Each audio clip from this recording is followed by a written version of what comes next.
Okay.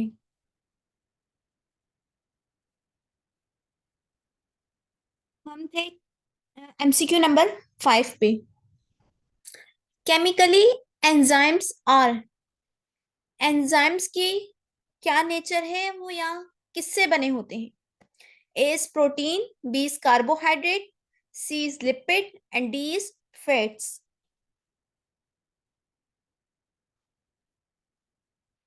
Enzymes are proteinaceous in nature.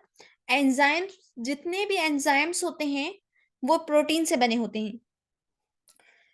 Number 6 is to which group of molecule enzyme belong. ये भी same question है 5 और 6। कौन से ग्रुप से, कौन से ग्रुप ऑफ मॉलिक्यूल से एंजाइम बिलोंग करता है? तो इसका आंसर भी प्रोटीन होगा।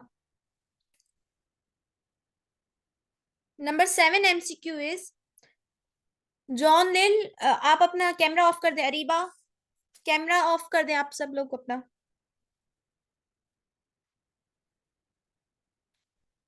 Number 8 MCQ is enzymes lower the activation energy in the ways is they may alter the shape of substrate, कि वो जो सबस्ट्रेट होता है उसकी शेप चेंज कर देते हैं।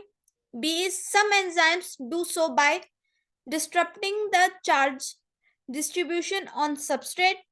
C is they may lower activation energy by bringing substrate in the correct orientation to react, या फिर वो अपनी शेप चेंज कर देते हैं सबस्ट्रेट की। जो एक एंजाइम होता है उसकी एक साइट होती है जहां पे सबस्ट्रेट आके बाउंड होता है। ये एक एंजाइम है फॉर सपोज। अब सबस्ट्रेट क्या होगा? सबस्ट्रेट, ये जो इसकी शेप है यहाँ पे, सबस्ट्रेट यहाँ पे आके बाउंड होता है।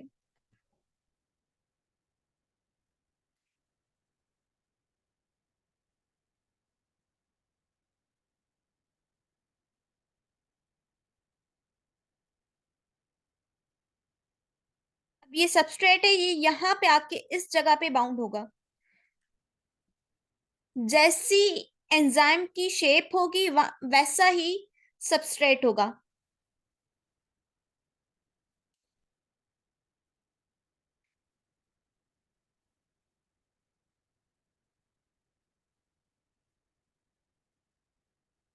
ओके, तो इसका आंसर क्या था 8 का?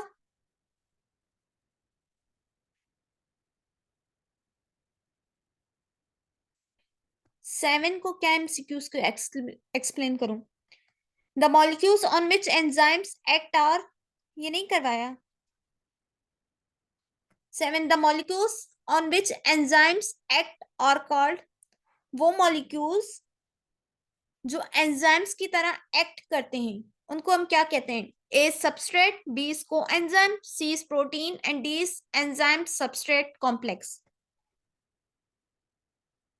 The molecules on which enzyme act, वो मॉलिक्यूल्स जो एंजाइम पे जाके एक्ट करते हैं वो क्या कहलाते हैं? या सिंपल ऐसे कह दें आप कि जो एंजाइम के साथ जाके जुड़ जाते हैं तो वो होते हैं सबस्ट्रेट आपके, जो एंजाइम्स के साथ जाके बाइंड होते हैं और एक कॉम्प्लेक्स बनाते हैं जिनको कहते हैं एंजाइम सबस्ट्रेट कॉम्प्लेक्स। आप अपनी कैमरा ऑफ कर दें अरीज काजी सैयद जैन हसन।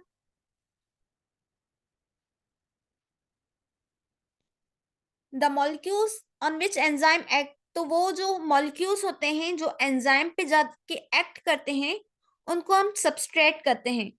और जब एंजाइम के साथ सबस्ट्रेट मिल जाता है तो वो एक कॉम्प्लेक्स बनाता है जिसको कहते हैं एंजाइम सबस्ट्रेट कॉम्प्लेक्स।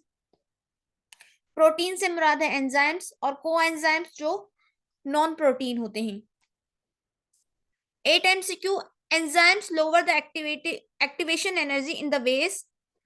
एंजाइम्स जो है एक्टिवेशन एनर्जी कैसे लो करता है? या वो सबस्ट्रेट की शेप चेंज कर देता है, उस हिसाब से उसको बना देता है।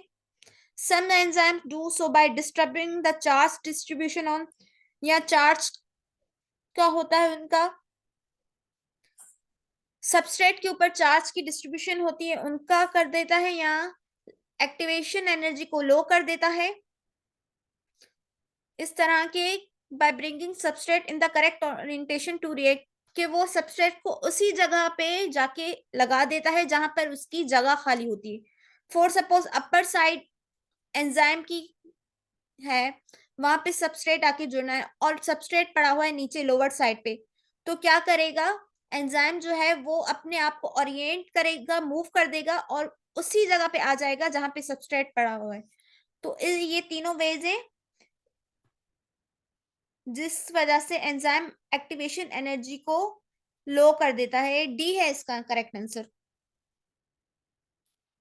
D all of these. 9 MCQ, almost all enzymes are, तकरीबन सारे एंजाइम्स किससे बने होते हैं? A is vitamin, B is protein, C is carbohydrate and D is fats. तो इसका करेक्ट आंसर है प्रोटीन। अभी आपने ऊपर पढ़ा कि सारे जो एंजाइम्स हैं वो प्रोटीन से बने होते हैं। 10 को छोड़ दें क्योंकि एंजाइम टर्म नहीं पूछी जाती। और 11 भी, 11 का आंसर है A. 12, the catalytic region of enzyme is called, A is cofactor, B is coenzyme, C is prosthetic group and D is active site. The catalytic region of enzyme वो हिस्सा enzyme का जहां पे जो सबस्ट्रेट है वो आके बाइंड होता है, उस हिस्से को क्या कहते हैं? कोफैक्टर, कोएंजाइम, प्रोस्थेटिक ग्रुप या एक्टिवेशन साइट, जहां पे सबस्ट्रेट आके बाइंड करता है।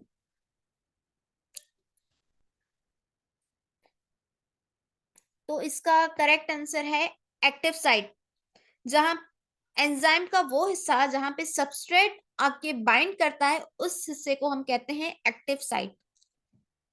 13 MCQ is, if organic factors are tightly bound to enzyme they are called, अगर आपके जो ऑर्गेनिक फैक्टर्स हैं, ऑर्गेनिक कंपाउंड्स या फैक्टर्स वो आपस में वो एंजाइम के साथ टाइटली बाउंड हो, उनको हम क्या कहते हैं? A is coenzyme, B is prosthetic group, C is both A and B and D is none of these.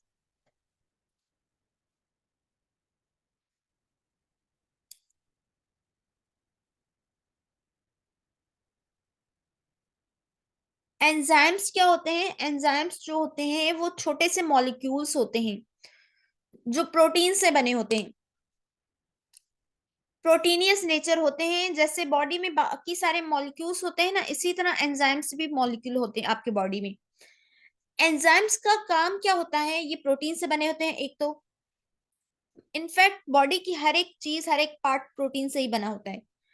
तो एंजाइम्स का काम ये होता है कि जो आपके बॉडी के केमिकल रिएक्शंस होते हैं, जैसे डाइजेशन का अमल है, कोई भी आपके बॉडी के अंदर केमिकल रिएक्शंस होते हैं, एंजाइम्स उनको क्या करता है? स्पीड अप कर देता है। मींस उन जो प्रोसेस 8 घंटे में होना होता है, एंजाइम्स के थ्रू वो 4-5 घंटे में हो जाता है।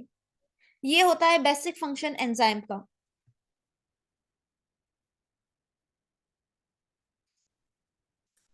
If organic factors are tightly bound to enzyme they are called, उसको कहते हैं, अगर आपके ऑर्गेनिक फैक्टर्स एंजाइम के साथ टाइटली बाउंड होते हैं तो उनको हम कहते हैं prosthetic groups, prosthetic groups.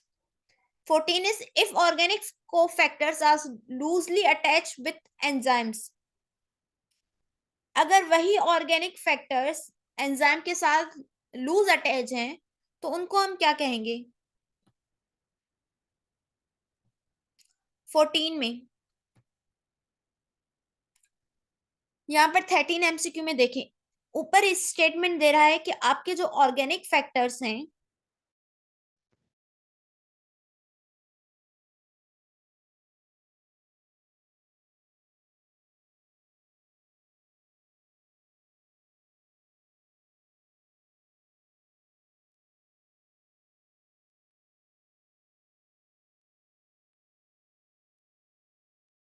14 MCQ, 13 आपका था एमसीक्यू कि आपके जो ऑर्गेनिक फैक्टर्स है अगर वो एंजाइम के साथ टाइटली बाउंड है तो उनको हम प्रोस्थेटिक ग्रुप कहते हैं।